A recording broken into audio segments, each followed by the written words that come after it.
यवत police ठाण्यातील police Naik Nikhil Randive हे काल 5 डिसेंबर दुपारपासून बेपत्ता आहेत. मात्र बेपत्ता होण्यापूर्वी निखिल रणदिवे यांनी आपल्या व्हॉट्सअप स्टेटसला एक खळबळजनक पोस्ट टाकली, ज्यामुळे संपूर्ण पुणे ग्रामीण पोलीस दलात एकच खळबळ उडाली.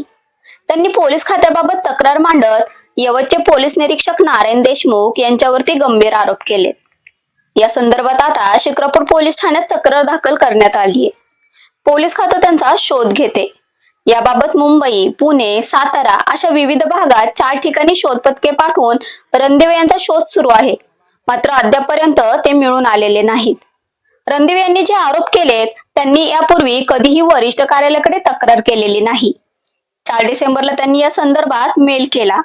तेव्हापासून ते सुट्टीवर आहेत आणि त्यानंतर ते बेपत्ता झाले. रणदिवे यांच्या शोधकामी 4 पोलीस पथके रवाना करण्यात आल्याची माहिती उपविभागीय पोलीस अधिकारी बापूराव दडस यांनी दिली आहे. काल दुपारी 4:30 पासून पोलीस नाईक 1157 रणदिवे हे त्यांचे राहत्या घरी शिक्रापूरमधून मिसिंग झालेले आहेत आणि सदर अंमलदार यांनी जी पोस्ट टाकलेली आहे किंवा जो व्हॉट्सॲप स्टेटस टाकलेला आहे त्यावरून असं दिसतं की त्यांना काहीतरी अडचण होती.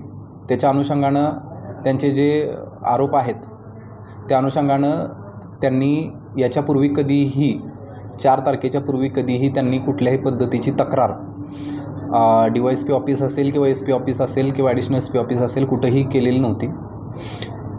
4 तारखेला त्यांनी एक मेल केलेला आहे आणि 4 तारखेला ते सुट्टीवरती असल्यापासून ते गावी असल्यापासून तिथूनच ते काल मिसिंग झालेले आहेत. सदर व्यक्तीला शोध घेण्यासाठी यवत पोलीस स्टेशनची 4 पथकं आम्ही रवाना केलेली आहेत.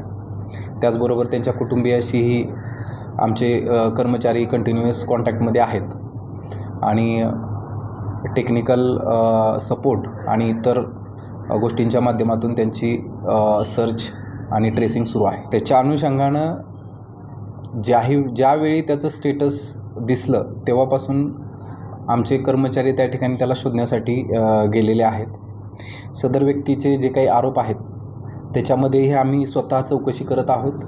त्यांना कुठल्याही पद्धतीची ड्युटी जी आहे किंवा त्यांना साप्ताहिक सुट्टी दिली गेली नाही दिली गेली याच्याबद्दल आम्ही स्वतः पोलीस स्टेशनचे ड्युटी बटवडा रजिस्टर स्वतः चेक केलेले आहेत.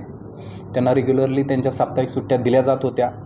तसेच गेल्या 7 महिन्यापासून त्यांना कुठलाही नवीन गुन्हाही तपासावरती दिलेला नाही आहे.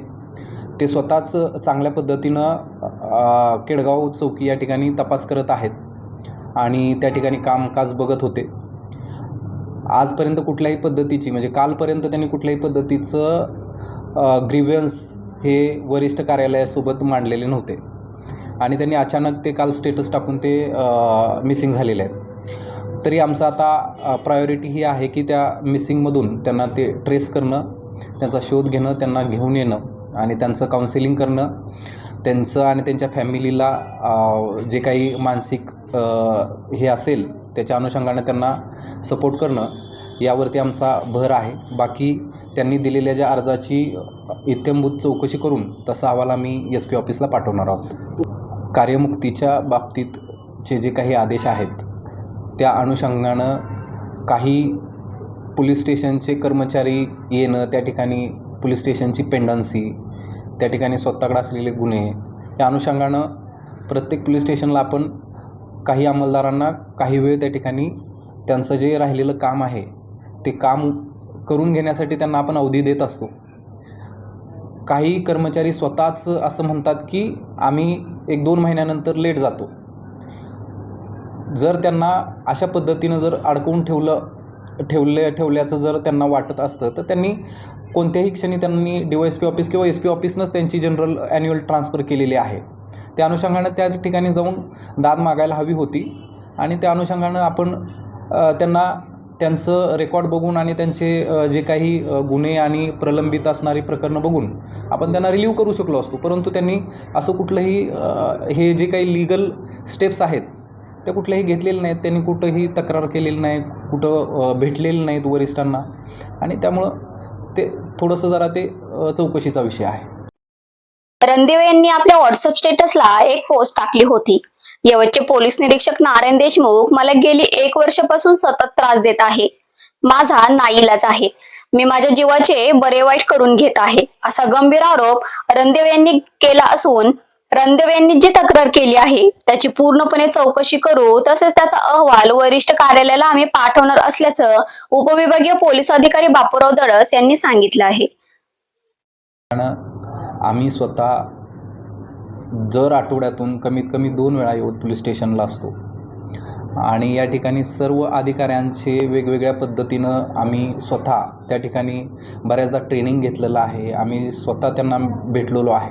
जर अशा पद्धतीचा जर कुठला त्यांचा जर प्रॉब्लेम असेल किंवा ग्रीवन्स असेल तर तो त्यांनी त्या ठिकाणी मांडणं अपेक्षित आहे आणि त्यानुसारच आपण त्यावरती ॲक्शन घेऊ शकतो. परंतु असं कुठल्याही कर्मचाऱ्यानं एक्सेप्ट काही कर्मचारी ज्यांचं रेकॉर्ड खराब आहे, ज्यांची कामगिरी सुमार दर्जाची आहे, अशा कर्मचाऱ्यांच्या बाबतीत मात्र स्ट्रिक्टली त्यांना शिस्तीच्या खात्यामध्ये त्यांना त्या ठिकाणी विचारावं लागतं आणि तसे रिपोर्ट्स त्या बनवावे लागतात. तर अशा पद्धतीमध्ये आपण कुठल्याही वरिष्ठ अधिकाऱ्यांच्या मनमानीमुळे असं आपण त्याला न म्हणता तो एक प्रशासकीय भाग आहे. जर त्यांना कुठल्याही पद्धतीचा त्याला त्रास होत असेल किंवा कुठल्याही पद्धतीचं फेवरेटिझम वगैरे असं काही होत असेल त्यांनी त्या ठिकाणी हे करणं गरजेचं आहे. पोलिसांना वरिष्ठांना त्या ठिकाणी सांगणं गरजेचं आहे. ते आता सध्या ह्या प्रकरणाच्या अनुषंगानं मी चेक केलेलं नाही. तुम्ही इमिडिएटली आता ते नवीन वेगळा प्रश्न विचारला, त्या कदमच्या बाबतीतलं जे आहे ते सध्या मी सांगू शकत नाही. आता आमची प्रायोरिटी अशी आहे की सदर आमचा जो कर्मचारी आहे त्याला शोधून त्याला आणणं, त्याचं आणि त्याच्या फॅमिलीचं त्या ठिकाणी काउन्सिलिंग करणं, त्याला जो काही त्रास होतो आहे किंवा त्याची जी काही तक्रारी आहेत त्या अनुषंगाने चौकशी करून तसा रिपोर्ट वरिष्ठ कार्यालयात पाठवणं आणि ह्या ज्या सगळ्या प्रशासकीय गोष्टी आहेत त्या करणं ह्याच आमच्या प्रायोरिटी आहेत सध्या. आपला नवरा कालपासून भेटत नाही म्हटल्यानंतर चिमुकल्या मुलांना घेऊन अक्षदा रणदिवे यांनी थेट यवत पोलीस ठाणे गाठलं आणि उपविभागीय पोलीस अधिकारी बापूराव दडस यांना माझा नवरा कुठे आहे असा जाबच विचारला.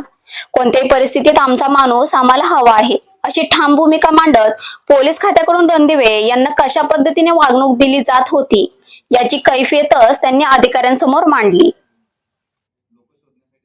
माणूस आणून द्या. 2 दिवस झाले बेपत्ता आहे. कार दुपारपासून बेपत्ता आहे.